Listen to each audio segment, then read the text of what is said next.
Hey everybody, it's Jason Blaha here, and today I want to talk to you guys a little bit about something that I think some people are going to disagree with. And you know what? It's okay to disagree with me.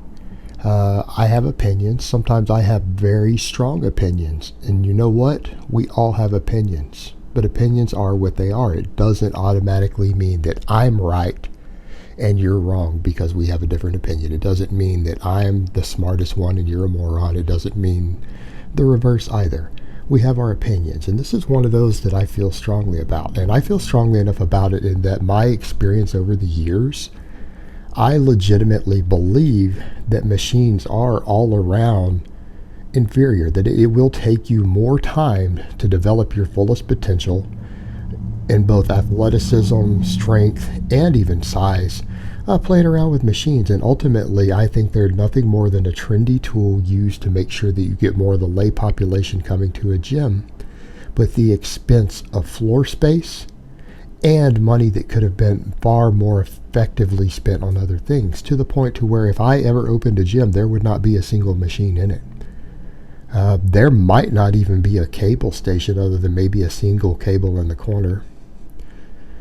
Because simply put, from an anatomy and physiology perspective, machines literally bring nothing to the table other than certain rehab benefits. That could be better done using other things. I just don't have a use for them. I think they're expensive. They take up floor space. That's extra power racks. That's extra platforms you could have.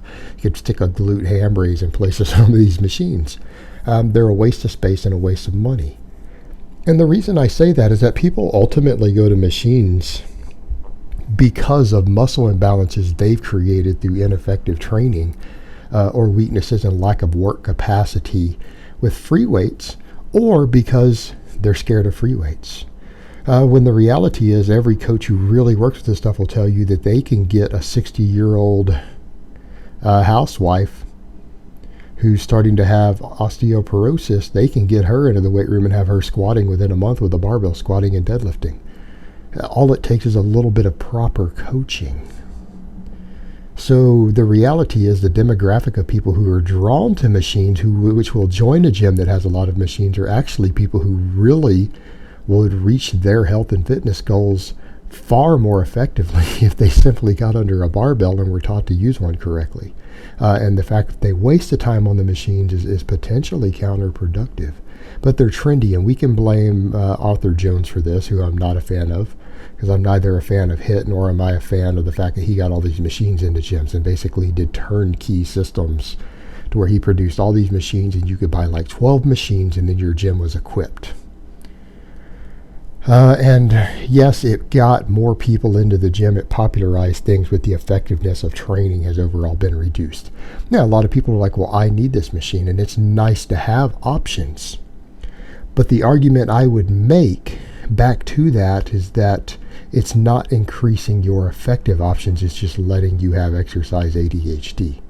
And I believe there are more effective ways to deal with exercise ADHD. I'm actually incorporating some of that into a system I'm working around later. Having been around a large number of people who have ADHD, noticed their patterns and tendencies, I think there are other solutions than having them have access to a wide variety of things. And I do acknowledge that a very large number of people with ADHD in this generation do gravitate towards the gym. Like, as a demographic, gym goers have a disproportionate high percentage of it, and that's not a bad thing.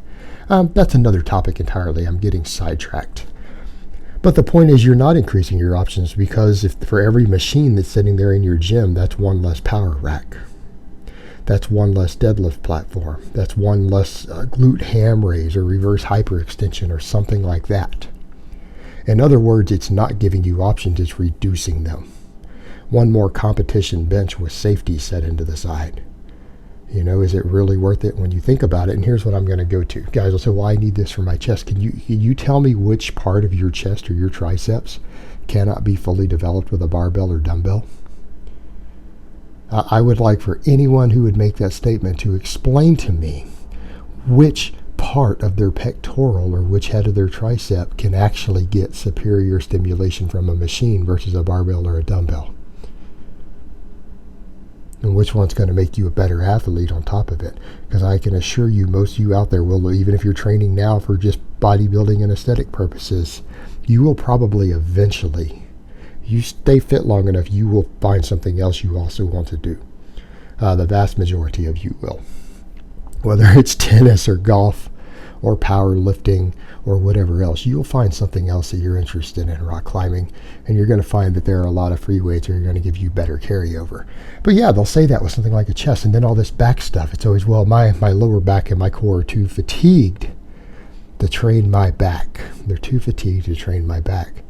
Well, it sounds to me like you've developed a weakness from inefficient and ineffective training. If you can't work in some pendlay rows or standing barbell rows because your lower back and core is too fatigued, you have a weak core and a weak lower back. And if that's the case, that you don't have the energy to do some rowing standing up, I've got to ask, how many sets of deadlifts are you doing a week? I can understand that. I mean, I do a lot of deadlifting right now. I get that. Most of the guys out there who have this problem are probably only doing 2 or 3 sets of deadlifts a week. They're probably only doing 4 or 5 sets of heavy squats a week. If that's the case and your lower back is too fatigued, you simply have not built the work capacity. You're out of shape. You're not fit. You are not well-rounded. You're not well-rounded if that's the case. You really aren't. You've got major strength and even physique deficiencies if that's the case. Because if you guys don't think core and lower back matter to even aesthetic endeavors, you're sadly mistaken. So we're back to a point of not doing enough appropriate barbell training has put you into a situation to where you feel the need to use this machine so that you can take your lower back and your core and everything out of the equation because they don't have the work capacity to handle it. But here's the other thing. There's a better exercise for that does the same thing. Have you ever heard of a thing called a chin-up or a pull-up? See, that's things where you jump up and you grab the bar and you pull your body up through the air. That works the entire structure of the middle and upper back, biceps, brachialis, all that also. You know what? Those are also more effective than machines. They take all the stress. In fact, you do those, you have even less stress on your lower back than you do sitting on a machine, because sitting down puts a little stress on the lower back. Those put none. They decompress the spine. So are you telling me you can't find a chin-up bar, that you need this big clunky several $1,000 machine taking up the space of a power rack because you don't know how to perform a chin-up? That you can't find a bar to hang from? Well, here's the problem solved. That gym space could have put a chin-up bar in the power rack they put in place of that hammer strength machine too, couldn't they? Then you could do a whole lot of stuff. Then you would have a lot more options.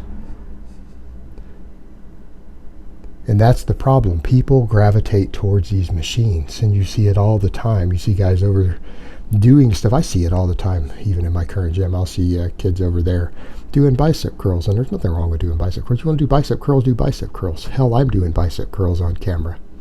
I can't knock it. But they'll get on one of these cable machines, and the whole point of the machine, I'm assuming, is so that they can strictly isolate the bicep, and they'll get on a preacher bench type thing with cables on it, right? And like, okay, well then they're going to work the full range of motion because the cable keeps continual tension, and okay, so they want to work the entire muscle top to bottom. That could be done with a chin-up and even some types of curls with a dumbbell or barbell, but I digress. That's what they're going to do. So then what do? They do a bunch of really fast curls, and they skip the bottom 8 inches of the rep. They don't even go to the bottom. And it's kind of like, isn't that kind of the point of what you're doing? And the question I would ask, does anyone really think that those guys are getting better bicep stimulation off their silly half-ass machine effort than if they had just picked up a heavy barbell and dumbbell and curled it? I think anyone who knows basic physiology would laugh and say, no, they're getting less stimulation, less development. But they got a machine there that lets them do that, so they just do it. Same thing. Should people jump on a seated shoulder press? You really think that's going to give you better development than a standing barbell or dumbbell will, because we got data now showing that the standing ones produce better results than even the seated ones do in terms of total activation through your shoulder girdle. Again, these machines serve no purpose other than to give people just a lazy way to train that doesn't require them to learn anything, and it ends up giving them less strength and less development. They cost a lot of money and they take up a hell of a lot of floor space. Alright guys, but that's really all I have to say on that today. I hope it's been informative, and I will talk to you guys next time.